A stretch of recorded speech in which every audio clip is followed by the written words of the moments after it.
Gamecocks at night, Gamecocks to fight,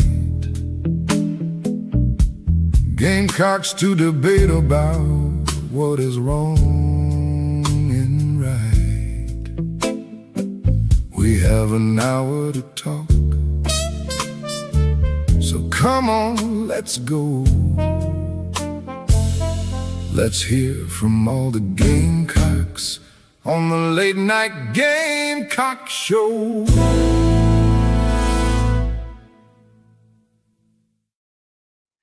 Oh my gosh. That's the first time I have seen that intro, and it is fantastic. Thank you, JC, for putting that together. I told you. Look, I'm gonna slow it down.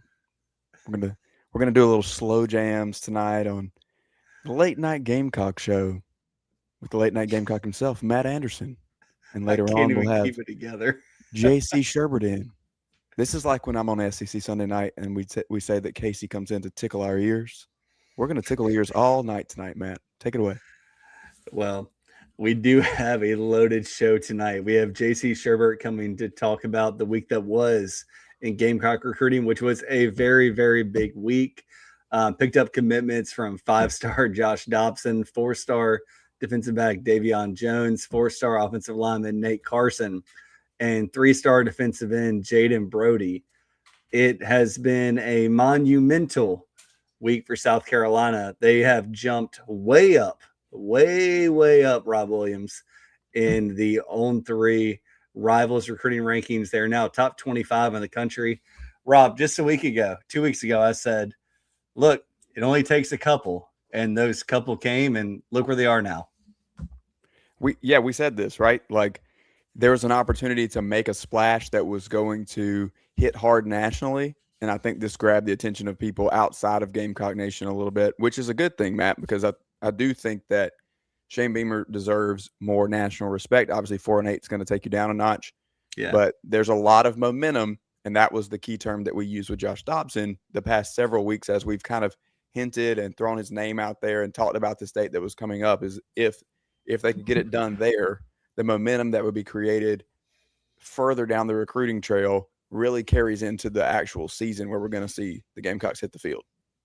Absolutely. So we have JC Shurburtt coming on in just a minute to talk all about this past week. South Carolina baseball remained hot in the transfer portal, picked up a commitment from Connor Shouse. I think Connor Shouse is the way I'm going to pronounce it.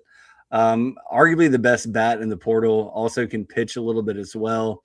And then Rob and I are also going to go through Gamecock football schedule, man. We are, golly, Rob, it's so crazy that it's on us. And if we don't get to Mississippi State and Alabama tonight, we're not going to finish before the season starts. So we got a lot of nuggets to get to. But first, let's go ahead and bring in JC Shurburtt. I want to talk to him. Rob, I want you to get your take on this. But JC, what a week for the Gamecocks. The Gamecocks are now up to 25th nationally in the Rivals On 3 recruiting team rankings. 10th class in the SEC. But if you actually look at the ratings of the individual players, it's the 16th best class in the country with a average player rating of 88.85. South Carolina has 17 commitments as of today. Of the teams ranked ahead of them in the overall class rankings, only 4 teams have equal to or less commitments than South Carolina. So, JC, take it away. Tell us what it all means. Yeah, well, it means that even with some of the headwinds the staff was facing, and those are still in existence, we didn't go and erase last season. There's no, what movie was it? Twice Upon a Yesterday I saw where, or we can use the butterfly effect if you'd like. There's no butterfly effect with this. It is what it is. But, with all these decisions that happened last week, a lot of times in previous years, the Gamecocks will have some decisions coming up in a cluster. I think some of us would prefer it not be over July 4th weekend on the 250th anniversary of our country, once in a lifetime. I was a bicentennial baby, so it's a big deal for me. Also means I'm getting old. which sucks. I'm just glad at this point. I'm just glad I made it here. When I was a kid, I was like, I don't know if I'll make it, but I did.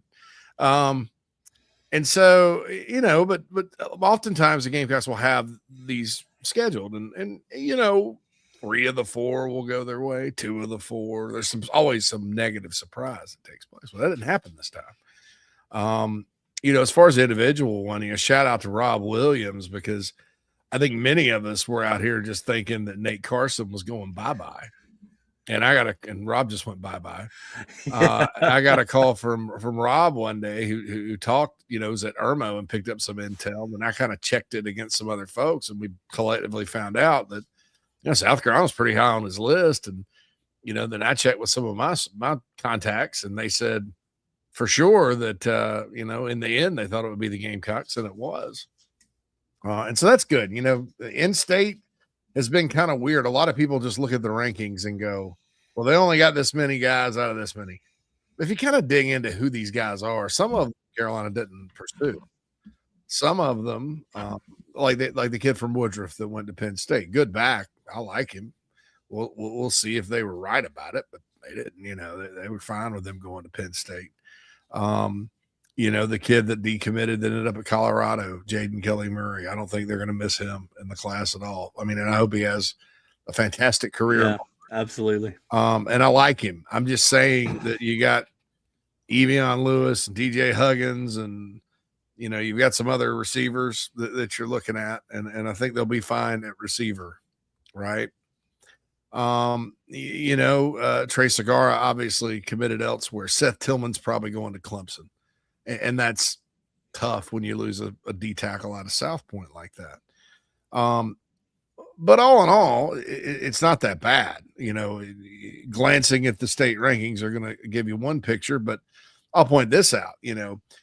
Officially, we have to count Josh Dobson as a North Carolina recruit, which is really cool for talking about how they're making inroads in North Carolina with or without Josh Dobson. They've been doing so. So that's it with that. But Josh Dobson was the top player in the state for a long, long time. And if you remember when the 2027 rankings first came out, maybe last year or last 20, whatever year it was, Dobson was 3rd in the country and Sequel Patterson was 18th. Mm-hmm. Sequel reclassified. And for some reason, even though rankings are supposed to be long-term projections, they dropped these guys when they reclassified. But Sequel was a 5-star guy initially. Would he have stayed there? I don't know. He's awfully good, but Carolina's already got him on campus. And then you got Josh. So really the top 2 when we were all starting this cycle and looking ahead at it are Gamecocks, Jaden Bryant, I think from Irmo, you look at him, and here's going to be the question. And again, this is a legit question. I'd say it if he was going to Carolina and getting the money that Miami was paying him or whatever. He's a 6'3", 260-pound defensive end. So here's the choice. He's either going to have to embrace remaining lean when he gets to college, which many of us had problems doing. Now, we didn't have the strength staff and the workouts. But yeah, he's a big guy. So he's going to have to embrace that and kind of stay at that 265 DN. And maybe he's a freaky enough guy to be a 275-pound end. Who knows? Or he's going to have to embrace sliding inside, which is a different ball game. And then you throw 7 figures plus at a guy like that. That's going to have that radical, fanatical dedication. So the question becomes is, what are you missing? What are you missing? And sure, he could go to Miami and be an All-American. He's good enough.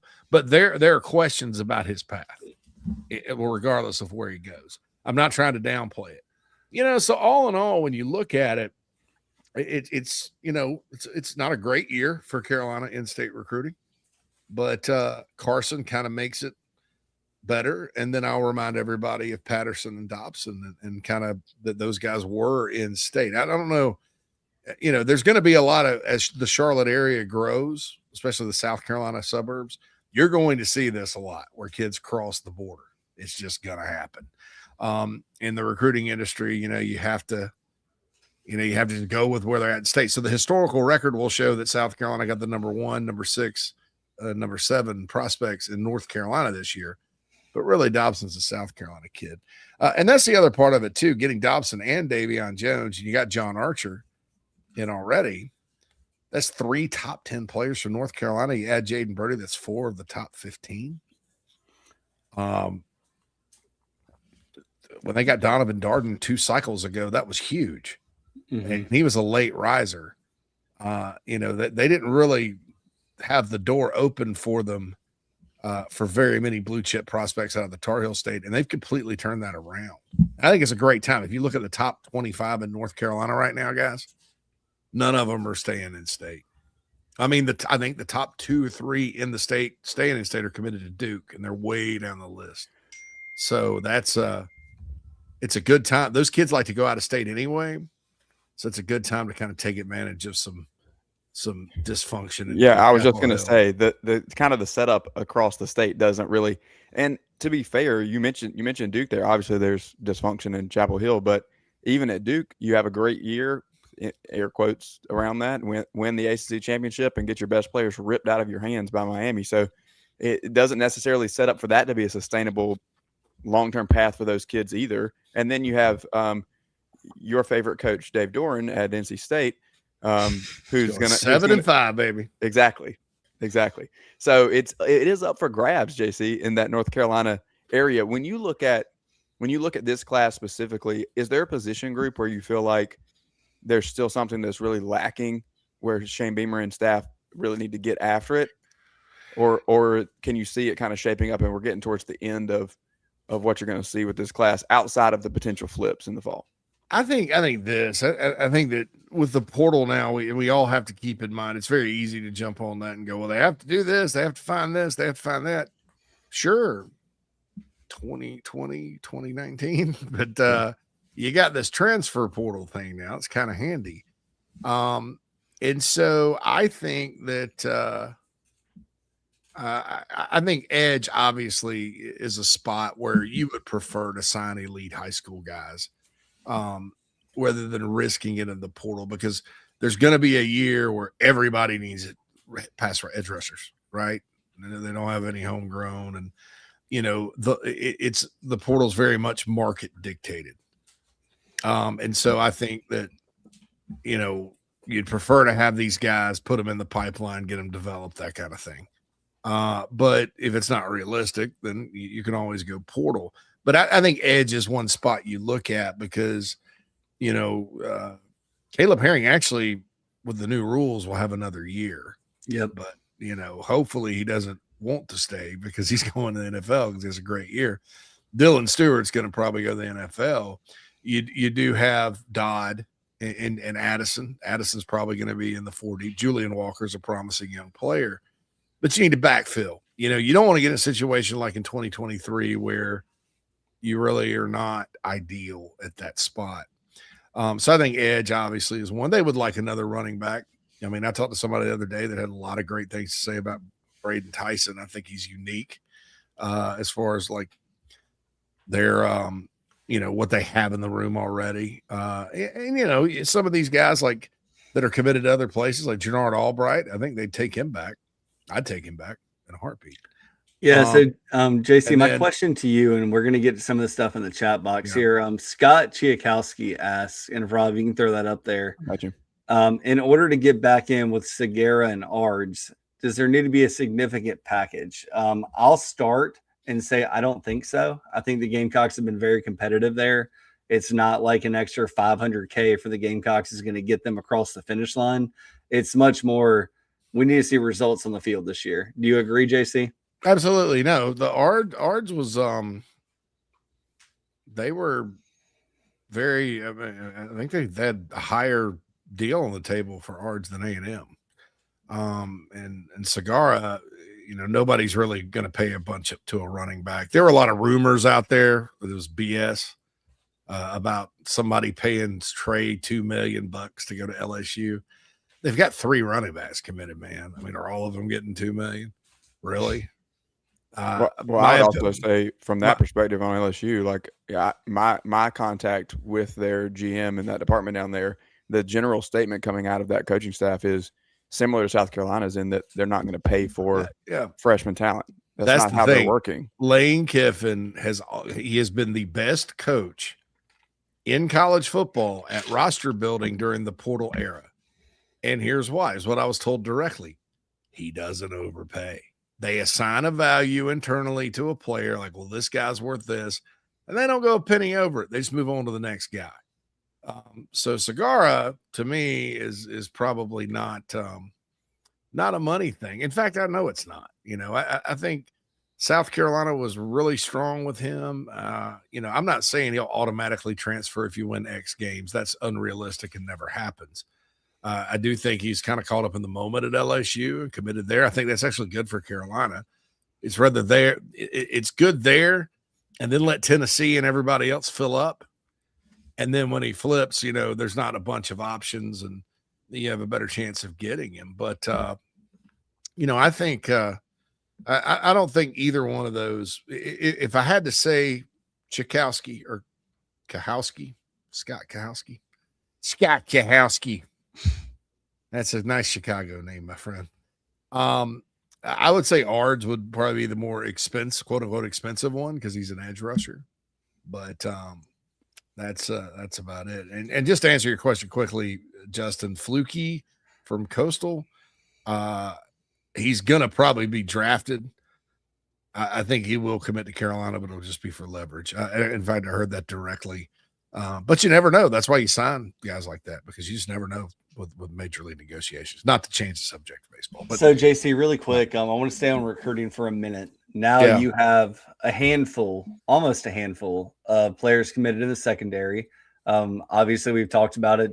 5-star Josh Dobson, 4-star Davion Jones. You have 4-star Kelvin Millington. Do you think the Gamecocks are done here? Like when we look at their board, do we think that the Gamecocks it's flip season? Because I look at offensive line as well, and we'll get defensive end as well too. But offensive line, I think they're kind of done unless somebody wants to come in the boat that they just can't turn down. They've already got 5 of them. Defensive end, you've already mentioned it. They're going to have to potentially do something in the recruiting class or in the transfer portal. But secondary specifically, JC, where do you see them turning their attention? I think if Albright wanted to come back, and weirdly enough, Florida State thinks he's a linebacker. So, but I think if Albright wanted to come back, they take him. He's a ball player. Amari Fountain, I think, is gone to the Gators. Nobody else. Keep in mind, Kennedy Green and what was the other guy's name? Brandon Williams. BJ Williams committed to Mississippi State. When they visited, they were both heavy leans, and Carolina backed off because they thought they could get better, and they did. And JC, that's a double-edged sword because you have like Malpress, who went to Clemson, a defensive end, and the Gamecocks were big game hunting there. I think that ship has sailed, but when we move to defensive end, they're going to have to figure something out, whether it's the portal or whether it's flipping guys. Yeah. And that's one of the things, like, I'm starting to trust the Gamecock staff more and more when they pass on a potential defensive back that can, has a lofty star, 3, 4, 5-star beside his name, but they said, no, we think we have someone higher on the board. And that might be the case with Malpress as well. Yeah. And I liked Malpress a lot. I mean, I don't know how high he was on the Gamecocks board. And I'm sure that had they known what was going to kind of take place with Ards and KJ Green, maybe they, and Whitehead.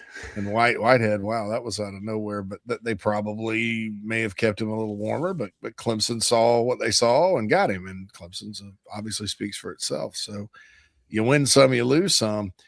I don't think they're going to miss the two DBs from Georgia, though. I think at edge, if Caleb Herring has a good year, and I forgot about Drew Collins. I was talking about the younger ones. Mm-hmm. All of a sudden you start to, when you got Kennard and you start talking about Kennard and then Caleb Herring, and you start really getting good at taking some of these guys from other programs at the Power 4 level, and edge players want to get sacks. They want stats, and some of them are at some places where you don't because of the system, and you can sell that. So. I think they'll be very attractive at edge rusher if they need to go that direction, which I think they will. And I think offensive line, I think they are done there unless some super duper dude wants to, like Maxwell Hiller wants to flip or something like that. Gamecocks will take him. Yeah, but they are going to have to hit the portal again on offensive line just because of the number of and there are a couple that do have that extra year now, but the vast majority of these offensive linemen they brought in for the portal are done after this year, so they're going to have to do something there. But all in all, look, man, I don't think anybody thought they'd be in the top 25 in recruiting right now. I think you kind of just take what you can take at this moment and then build on it. And this staff kind of hit some rough waters during the summer of 24 for the class of 25 after that 5-7 season, and then had the year they did, and they flipped how many guys? I mean, a bunch of guys. So 4, 5, 6, something like heck, that. They flipped Julian Walker last year after 4-8. So they don't. They're being more selective than any staff I've seen here. And then they're not afraid to keep recruiting either. So we'll see how it all transpires. But I think if you love recruiting and you follow it, you couldn't be happier with the 4 commits this past weekend over a holiday. So it gave us all something to pay attention to, right? Besides fireworks. And I think my neighbors spent at least $43,000 on fireworks this year. Because, man, last night, I like fireworks. I don't have a problem with it. But, boy, I thought I was watching a World War II documentary, like the Battle of Midway, dude. How's Red do with the fireworks? Not good. Not good. Neither does my turtle. I'm out there looking at the fireworks. I can't even see them. I can't even enjoy them from my porch. They're up over the trees. It's just like bang, like flashes, like lightning. The turtle's out there. It's like 10:30. She's swimming her ass off. I'm like, what are you doing? She's usually in her shell asleep, and she's like panicking. And I'm like, oh man. She thought it was a World War II documentary too. It's sad, dude, because it's like I'm now old man yells at cloud about the 4th of July. Probably because I had to work all weekend while everybody else was, I got pictures of all my friends, including one right here. Pool parties. Yep. Grilling out. You know what I'm doing? I'm banging out recruiting coverage and keeping up with social media on that end and preparing to move, which sucks. Well, I'll tell you this, man. It's all good though. Listen. That was a partnership event. So it was a bit. You can write that off. So I'm going to call it work. You write that off, Robert. Yep, you got it. Well, I'll tell you this, man. Every time the fireworks start on the 4th of July, I want to get my baseball glove, my bat, my baseball. I just want to go play a night game. I probably watched that clip from the Sandlot 3 times yesterday and just said, wow, that is quintessential Americana right there. So, well, JC, you've been working really hard. We're going to let you scoot out of here, but we appreciate your insights. I would say it's Quantrell's in the chat box. He said Peyton Bishop from Dutch Fork having a monster season. I think you could, maybe flip him. Yes, locally they'll have their eyes out on everybody, especially an edge rusher. So, and never count out the improvement of a Dutch Fork kid. Yeah, I got my eyes on him. Don't worry, that's a 4 Quarter Friday special right there for you, Quantrell. Sweet. All right, fellas. Well, thank you, JC. We appreciate you stopping in. All right, y'all have fun with Justin and talking Mississippi State and Alabama. I'm gonna go eat dinner. You got it. Take care, guys. See you, bud. All right, so Rob, by the way, right before we hopped on the air, I was watching the Patriots. So I'm fired up for everything happening now. I mean, the emotional roller coaster of that movie is something else. But we're going to take a sponsor break here in a second, but I did want to get Rob's take. Connor Shouse. I'm trying to do my best pronunciation. You got it. Look, this is a kid that played at Texas Tech last year. Big bat, hit 353, 10 long balls, 18 doubles, 66 RBIs. He can also go on the mound. He had 3 saves last year, 16 strikeouts, and 15 1/3 innings. We got to see what happens with Major League Baseball draft, like JC was talking about earlier with another player. But Rob, I think I am pleasantly surprised with what the Gamecocks have been able to do on the baseball diamond in this transfer portal coming off. We talk about Shane Beamer coming off a 4-8. This is coming off back-to-back seasons, but Kevin Schnall has just breathed new life into this program. Yeah, no doubt about it. And I think that Shouse is kind of the equivalent in terms of momentum to what Josh Dobson did for the football recruiting side of things. When you get a number one player in the portal and it's a position of need and it's a power bat, that does kind of keep things moving. And when you get a player from Texas Tech, Matt, I think it speaks to, although baseball a little bit different because they did just go to full scholarships there. They've been dealing with the 11.7 still. But Texas Tech is known as an NIL factory. Obviously, Cody Campbell pours a lot of money into that. You have $1 million pitcher on the softball mound, or in the circle, I should say. So when you get a top player from the Red Raiders, also that sends a message nationally that, hey, they're not messing around from an NIL or financial standpoint in South Carolina either. So I think there's a couple of ripple effects here. Obviously, we can talk about the direct fit of how Shouse can come in and help this team next year and how big of a get that is on the field. But then I'm going to also look at what's happening around him. And what type of waves does that make nationally to go and get that one prospect? Overall, you're going to look at the class, right? You're going to look at the whole transfer portal class. You're going to look at who's been flipped in this incoming freshman class. Then you're going to start looking at 27s and catch the full vision of what Kevin Schnall can do and what the roster is going to look like, not just in 2027, but also the next couple of years, 28, 29, as he really builds it out to look how he wants it to. It's a big step for me, Matt, when you go and get the number one player in the portal and you get that player from somewhere like Texas Tech, because there is a big ripple that happens nationally. It sends a message, and I think that everybody needs to know South Carolina is ready to make a comeback on the baseball scene. Yeah, when you think about Shouse, this is one of my favorite sayings of all time. I think I first heard this when I was in minor leagues, and it was, what position does he play? He plays hitter. He hits the ball a long way. He hits for RBIs. He hits for on base percentage, slugging percentage, all that. You can actually look at this Gamecock offense right now and see a realistic opportunity to have a 3 through 6 that can all hit double-digit home runs. And that's been sorely lacking for South Carolina. So Gamecocks have to survive. They have to survive Major League Baseball draft. I see Big Rooster in the chat says he's not worried about the draft. I don't think I am either. But at the same time, it's going to be a situation with him and other players on the roster. But there's no doubt about it. South Carolina has gone big game hunting, and they've expended all of their tags, Rob. Every tag they had, they got keepers. Well, I'm thinking about fishing, but obviously you can tell I'm not a hunter, but they have exhausted their tags. We're going to take a quick timeout here. And when we come back, we're going to have Justin Lyles, the man, the myth, the legend from sportscatvalue.com. And we're going to get into Alabama and Mississippi State, starting with Mississippi State. Morning, Carl. Usual? Yeah. Your oldest was in here the other day. Said the two of you took a trip down to my neck of the woods. How'd that go? You might as well give me one of those Carolina cars while you're at it. I knew I liked that one. Yeah. There you go, my friend. Thanks. Hey, Carl. Congratulations. See you tomorrow, Freddie. You bet.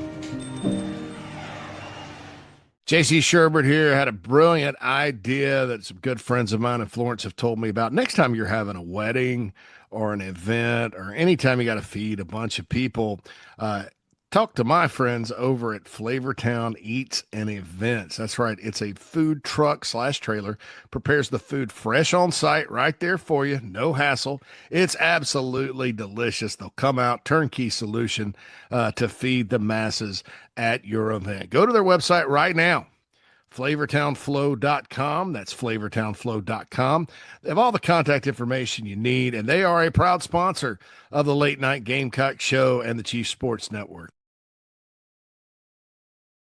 Welcome to Palm Casual Patio Furniture.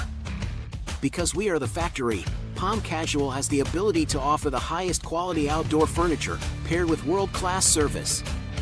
Since 1979, our factory showrooms have done our best to make the buying process as easy as possible for our customers. Our understanding of the many factors that go into your decision has helped us create our 30-day trial period that increases the level of comfort our customers feel during the shopping experience. Visit us in Somerville, Mount Pleasant, Myrtle Beach, and Bluffton, and online at palmcasual.com for our products and out-of-state locations. Go Gamecocks!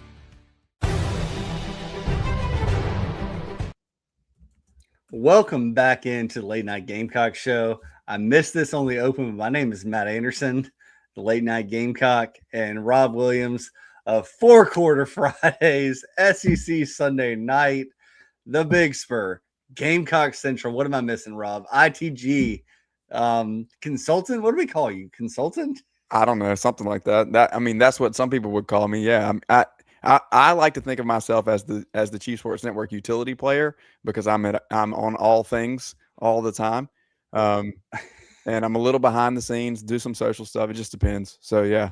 What I'm going to say is you're not just a utility player, man. You're the designated hitter. You come in and you hit the long ball when we need it. So we appreciate Rob Williams and Four Quarter Fridays about to launch. Super excited for that.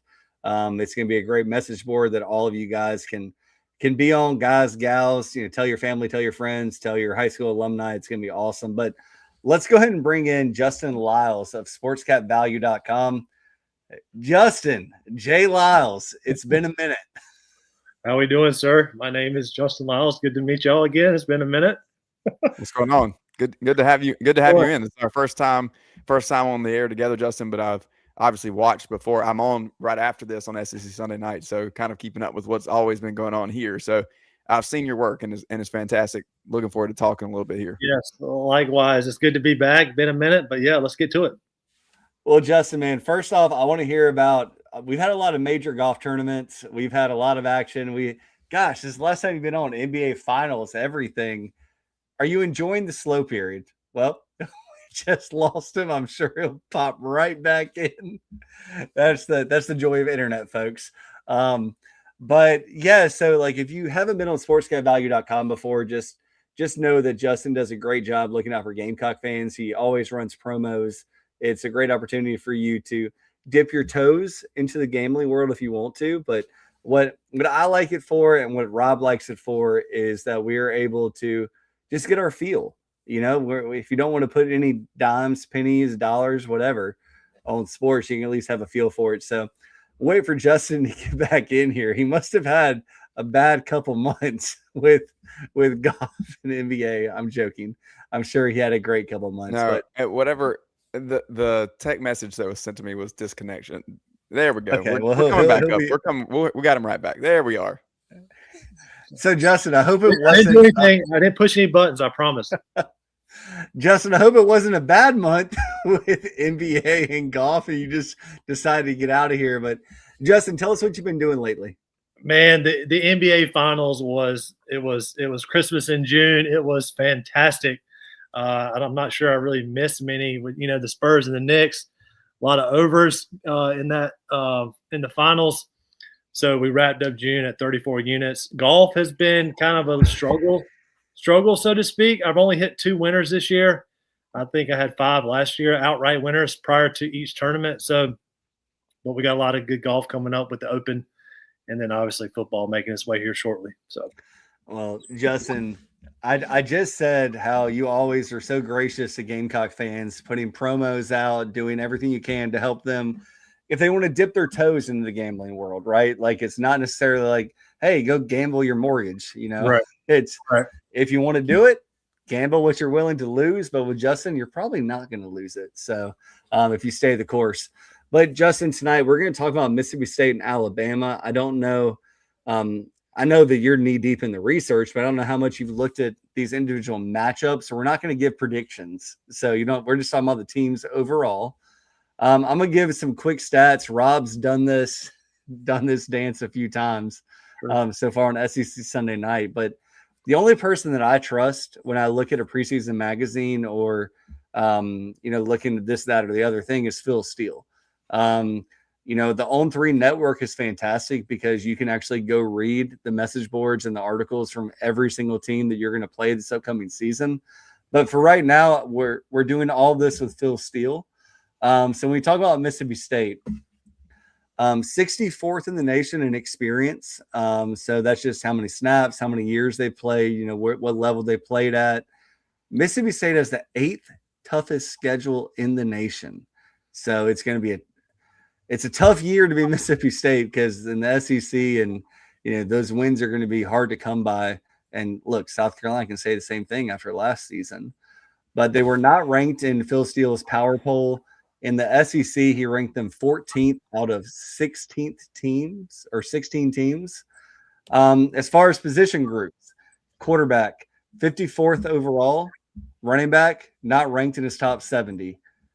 Wide receiver, tight end, pass catchers, 45th. Offensive line, defensive line, outside of his top 70. Linebacker, 29th. Secondary, 54th. And special teams, 38th. So, Rob, let's dive into this roster. Who are the guys that you think are difference makers for Mississippi State? Number one is Kamario Taylor. I mean, this kid's electric. He's not what they've had in the past. We got a little taste of him last year. Really scary play there in the bowl game where we thought he was going to have a major injury, and miraculously had nothing torn or broken or anything with the way that his leg was bent up there. So I think that he comes on strong. I predicted kind of last year that Mississippi State would be a team that would jump up and clip somebody, Matt, and they almost did it a few times, right?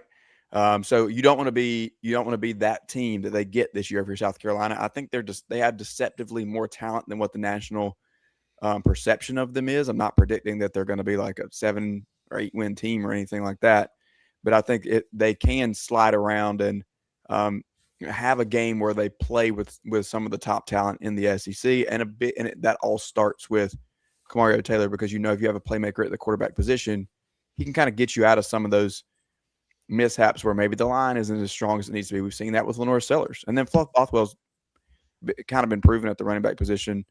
I think he's banged up a little last year. We'll see what they can do there. But this is a Levy offense that's going to look like it's going to move quick. It's just like everybody else off of that tree. So it's not one that you want to play around with. I think sometimes you can go with the way that they've been the past few years. You can count that egg before it hatches, but I wouldn't do that with the Bulldogs. Yeah, and I'll also add that at wide receiver, Anthony Evans is going to be their stud. He primarily plays in the slot, so that's going to be a big assignment for the Gamecocks. We've talked about that over the past couple weeks. Yep. Linebacker play, safety play, they're going to have to figure out the play action. They're going to have to figure out the misdirections, the end arounds, because Kamario Taylor, in the limited film that he has, I've watched all of it, he kind of looks like Lenore Sellers, honestly. So you're going to have an opportunity to go up against a quarterback that you've practiced against to some extent. Yeah. But outside of Anthony Evans, wide receiver, it's kind of meh for them. Offensive line, man, there's just a lot of opportunity for these guys to be better. A lot of these guys haven't played a lot of snaps.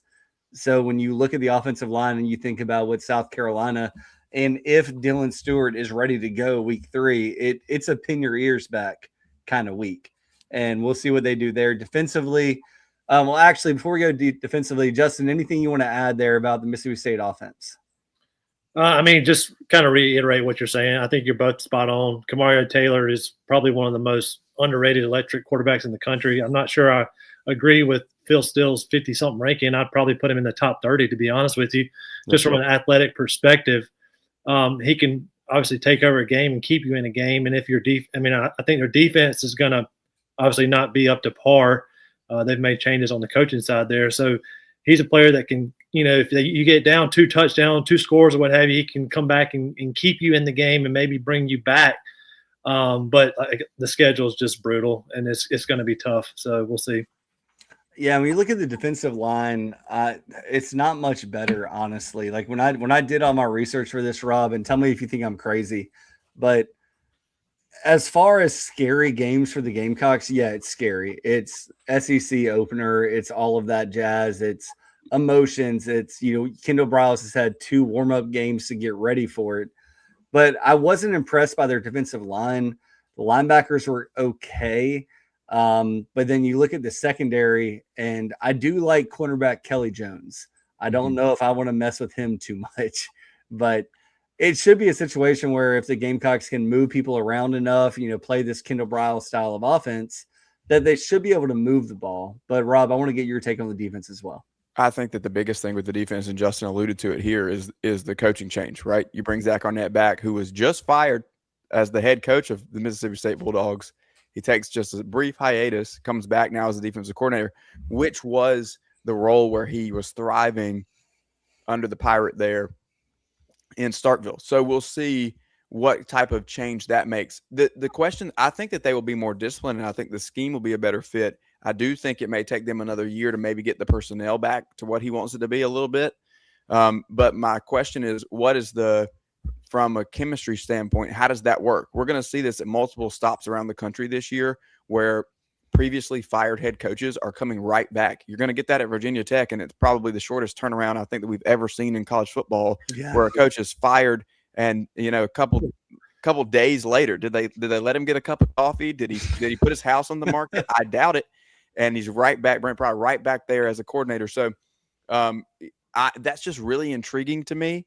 I know that Arnett is a good defensive coordinator. He's proven it at this place before. He understands how to play defense at Mississippi State, what you need to do to win at a place like that, where it's very, very difficult, and you kind of have to scheme a little bit, and you're going to have a high-flying offense, which is what he's kind of accustomed to in Starkville as well. So with that being said, I think it's less, Matt, about, hey, is there this player or this position group that sticks out?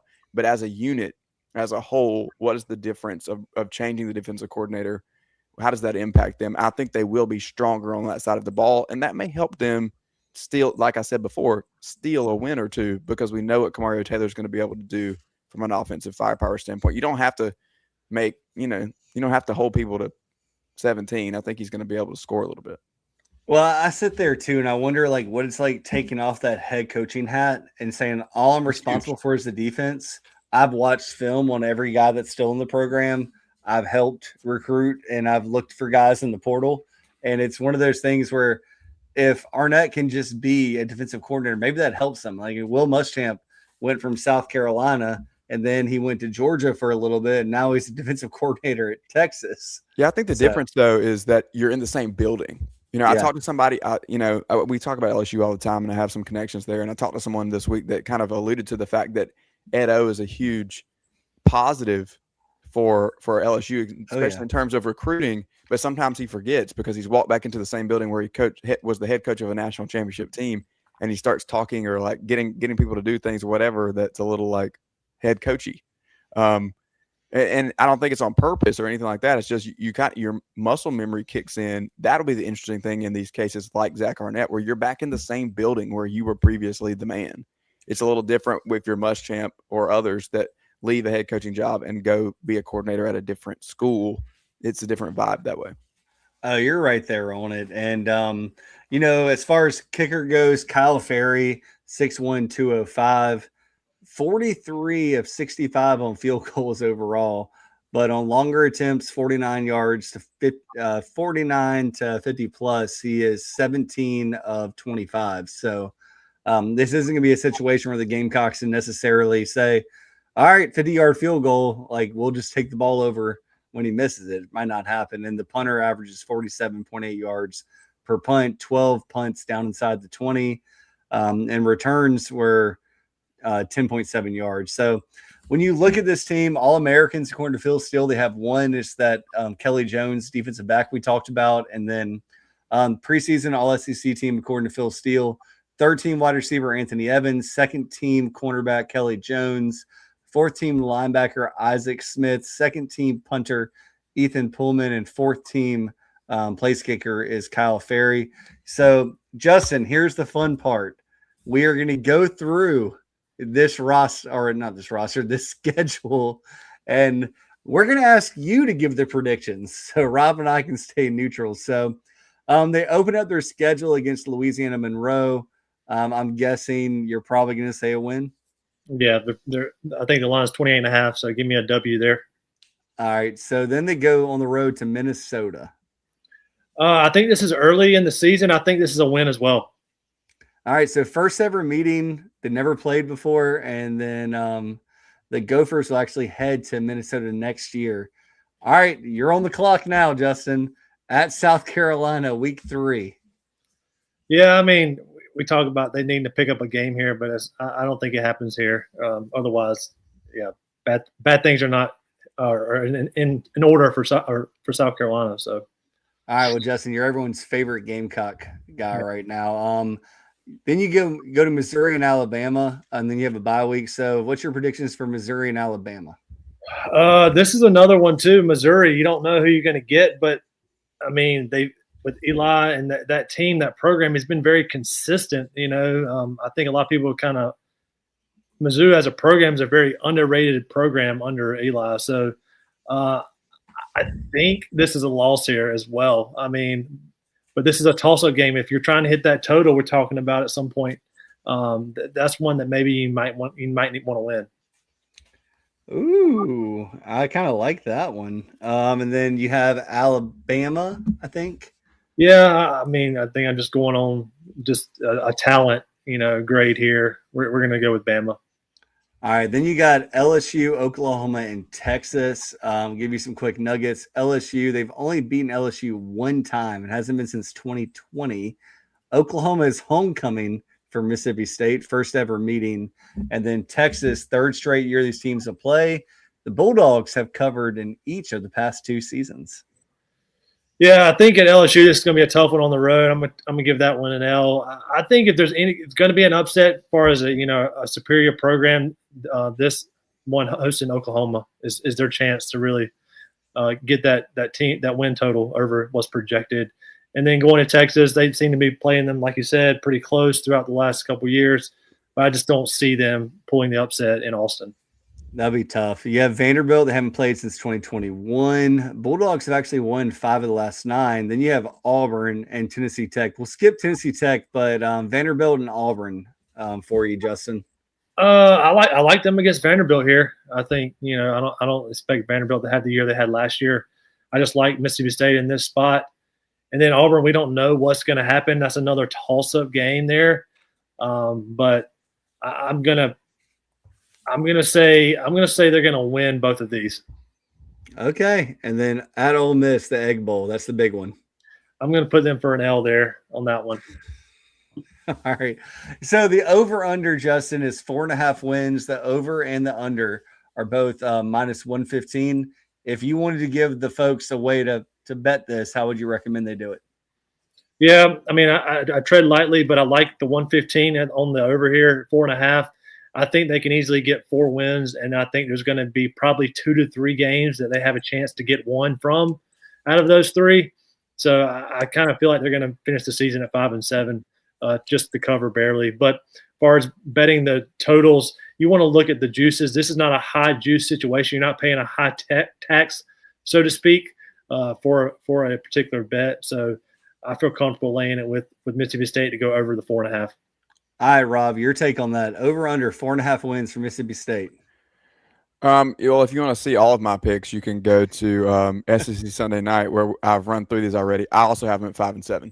So I can give it to you pretty quickly, but I agree about most of the things that Justin said there. The one thing that I would say is I'm really high on Missouri and Austin Simmons, the pairing with Eli Drinkwitz. So we'll see what happens with that one. But I agree, it's a good toss up. But yeah, 5-7 for me. I think 4.5 is right on the money.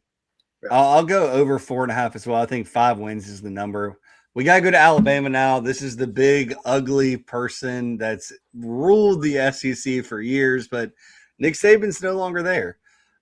Experience chart 90th in the nation, 19th toughest schedule in the nation. Power poll rank 11th. Phil Steele ranks them 3rd out of 16 teams. 38th overall at quarterback, 41st at running back, 10th at wide receiver, tight end, 61st in offensive line. But 18th in defensive line. Secondary 6th overall, and special teams 9th. So, Rob, tell me about Alabama this year. Yes, the line of scrimmage are the big question marks here. I'm a little higher on them than most people are nationally, and for a couple of reasons. I think that we have the narrative to write off Kalen DeBoer is just a little quick for me. I understand that anybody coming behind Saban was going to meet this fate. It really didn't matter unless they went like 2 out of their first 3 seasons winning national championships. They got whipped by Indiana last year. I couldn't care less. I think Indiana was going to run through everybody. It was a buzzsaw. And so it just kind of is what it is. Line of scrimmage is the major question mark, but Keelan Russell is a stud. And I know that this has kind of been up for debate of who's going to win this, who was going to win this job. And it was back and forth a little bit. And they have this affinity for Austin Mack from the longevity of the relationship there. But, you know, checking with contacts on Keelan Russell when he was coming out of high school, the things that really stood out to me beyond the physical tools are how much attention to detail that he has and the love that he has for the game. When you talk about, Matt, talking to coaches that come away with binders from games and the amount of details they have, that's how coaches have described Keelan Russell. All-star games in high school where he's coming into meetings where it doesn't really matter and you're just kind of like showcasing a few physical tools in there, and he's coming in with 3-4-inch binders and taking notes the whole time because he wants to be a sponge and absorb. I think this kid is a winner up top, and you pair that with the physical tools, and I think it's going to be special. Big question mark there. JC said it, and I'll yield to him on this opinion, is can Kalen DeBoer figure out what to do with a quarterback like Keelan Russell, who's going to be a little more mobile? Didn't work as well with Jalen Milroe. We'll see how it plays out in 2026 for the Tide. Yeah, you look at Daniel Hill, running back, a name Gamecock fans are familiar with. Yeah. 205 yards after contact last year, forced 30 missed tackles. Had to. Also caught the ball. 16 catches for 141 yards. I believe he caught 13 or 14 of those pass attempts. Wide receiver Ryan Coleman, or Ryan Coleman Williams as he goes by. Now he's tale of two seasons, right? Is he going to be the guy that we thought he was? Gamecock fans would have been mad if they had the opportunity to get him for $3 million in the transfer portal last year, and he came in and he didn't produce like he did the year before. So we'll see there. Golly, you're gonna have to say Brooks' first name for me, Rob. Is it Lotzier? Yeah, something like that. Lotzier Brooks, and then Rico Scott in the wide receiver room. Caleb Edwards is a tight end that hasn't really played much yet, but he has good potential. And then offensive line's a big experienced unit, several transfers. They have a couple guys that have had, 1,000+ snaps in their career. But, offensively, it's just, to me, the offensive line struggled last year. And is the offensive line going to continue to struggle this year? We really don't know. Defensively, I feel like they're still living off Nick Saban's pedigree because the defensive line is going to be good. The linebackers are going to be good, but the secondary has a chance to be elite. Yeah, there's insane talent across the board. I think when you really look at skill position, you just kind of mentioned the receivers, the running backs, and then their counterpart on the other side of the field, which is really the linebacker and secondary positions.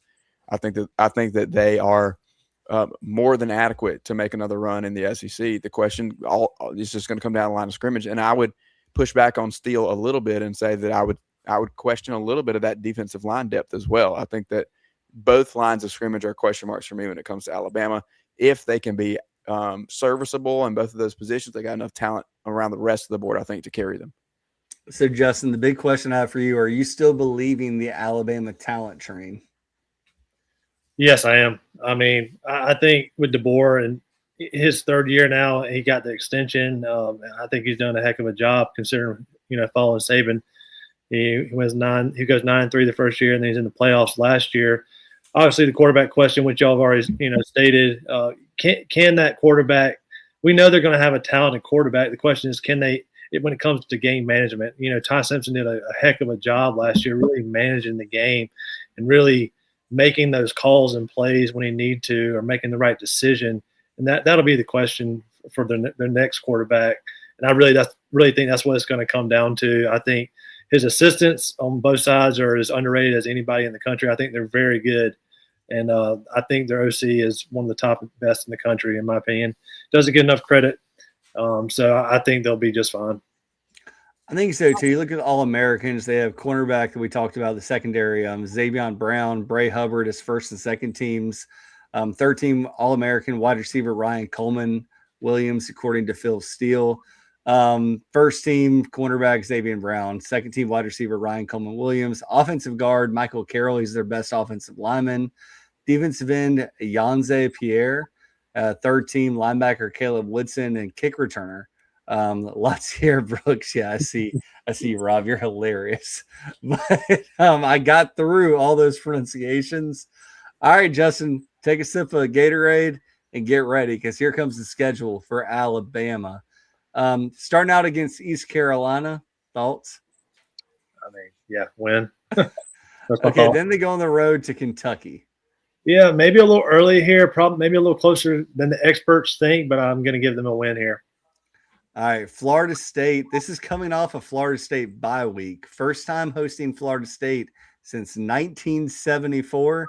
And wow, 31-17 loss that no one expected last year. Yeah, I don't see them having any trouble here. I think they're going to get off to 3-0 start hosting South Carolina. All right, well then they host the Gamecocks, and Rob and I are not going to give our predictions because we want people to like us. So, Justin, what's your prediction here? This is a tough spot for South Carolina, right? I mean, we do get them earlier in the season. We let them get away with one last year in Williams-Brice. But it's just hard for me to take South Carolina in this spot. So I'm going to give them the edge there as well. All right, well, we already know it. At Mississippi State, you've already given Bama the win. Then there's Georgia. Bama is 9-2 in the last 11 meetings. Thoughts? Yeah, they've kind of owned Georgia, so to speak, the last several years. But I think Georgia gets the upset here. I think this is where Georgia finally gets it. Even though they're in Alabama, I'm going to go Georgia to beat them here. All right, at Tennessee since 2020. Golly, I can't do 2020s, 2010s. Like 2007, Alabama is 17-2. I'm getting old. Alabama is 17-2 versus the ball since 2007, probably the year Justin graduated high school. What's your thoughts on Tennessee and Alabama in Knoxville? Yeah, this is really a true test on the road for the quarterback. I know they're going to play. We just talked about Georgia, but really the first real true test, and they're going to be about halfway over the season. So I think that's a huge advantage to Alabama as far as getting more experience. I think Bama gets it done here. I just think on talent wise, I think they have Tennessee's number. All right, Texas A&M is homecoming for Alabama. Bama's won 5 straight at home in this series, 13-3 all time. Can Texas A&M get it done on homecoming in Tuscaloosa? This is a toss-up game, and this is one that, I'm kind of going to lean A&M here. I know it's probably not a popular thing, but yeah, I think A&M is going to get it done this year. All right, well, then you have a bye week. You have at LSU. This will be a big one. Tied at 13-2 since 2012. Yeah, I think Alabama responds here. They're going to take an L to A&M, and they come back and win here. All right, Vanderbilt on the road. A lot of revenge here. Yeah, this is a blowout, so go and give me Alabama. All right, you got Chattanooga win Auburn. Bama has won 6 straight Iron Bowls. The home team in this rivalry has won 16 of the last 22 games since 2004, I think. Yeah, I think Alabama's in a good position here to wrap up the regular season and head into the probably the SEC championship. All right, so Vegas over and under is 8.5. Over is -125. The under is +100. Where did we land, Justin Lyles of sportscap.com? Yeah, this is one of my bigger bets. I mean, this is about as confident as you can get when it comes to looking at futures. I think at worst case, they're probably a 9-3 team. So I would hammer this. This is, and I would get it now because, really everyone starts looking at stuff come August, knowing that, September is when the football season kicks off. So if you want looking to get some value here and not pay a higher juice tax, whatever you want to call it, in a couple of weeks, I would go ahead and grab it. But this is a really a max play taking Bama over 8.5. All right, Justin, I see you nodding your head, or Rob, I see you nodding your head. You're in agreement here? Absolutely. I actually have Bama at 10-2. I think it could slide, like you said, Justin, to that 9-3 mark. But here's the thing: they may struggle a little more with that line of scrimmage thing than what people want to say or whatever. And maybe it's not exactly the Alabama that we've known, but I think this schedule is kind of their friend. In a lot of ways. There's a handful of games there, but there's not enough for me to say they're going to lose 4 games. Well, I'm going to take the over as well. Guys, we got to get out of here because we have 1 minute. 1 minute until Rob Williams is live on SEC Sunday night. I'm going to be there with them. So instead of me hopping over to watch, I'm going to be on it.